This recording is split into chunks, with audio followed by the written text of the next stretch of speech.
ठेंगा धरी चालू छो ए हटा सब कथा ना नहीं लागले लोग के बैठ ठकी ठीक करे रोजा करे ठकलो जेगा तमे भल काम कलो कान लोग के ठोकले क्या क्या करबो ए मैं ठीक चालू छे ना ऐसे तमर खोड़ी पानी काम नहीं दवार बोली केता दिन लोग के इनके ठकी खाएबो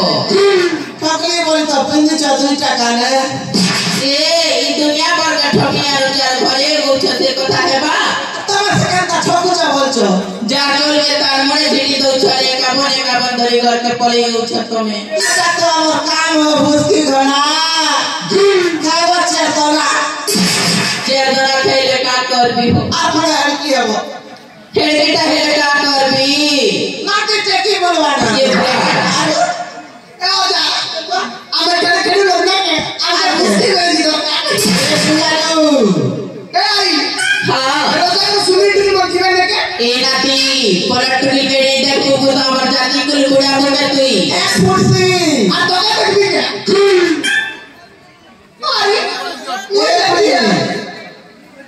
ए ओबरी हां तू जाने का हॉस्टल पठा दो ओए हॉस्टल ले चल ले हॉस्टल वाली के देखबी वाह देखो छो पानी ना बा पुलिस वाली के देखबी बाबू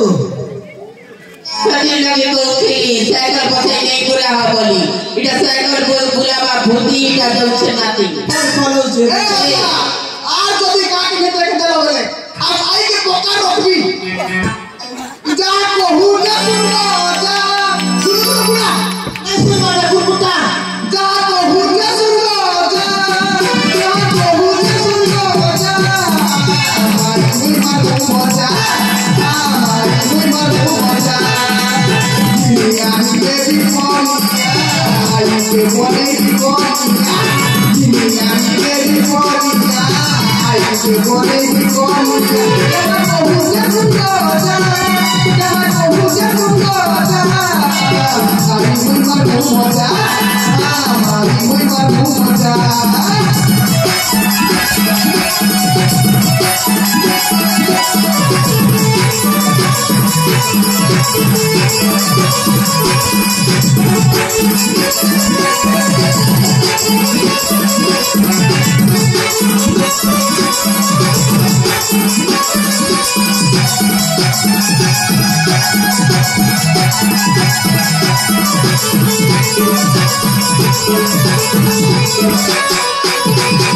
आई नाती बुढ़ा वो जानी हेला ना क्या है रहो बुढ़ी मेरे नाती घोड़ा करबो ने ए जब पाप कथा तो मटुने नहीं करो असु कैसे नहीं तुमसे भगवान कृष्ण भटवा तुम भाई अरे किया है दांत काट कर तू ए मजा मार चल हेंता पाप कथा नहीं को हो गोटे बड़ी नाती अच्छा पर डाकी जावल बुढ़ी ए तो मेरा कर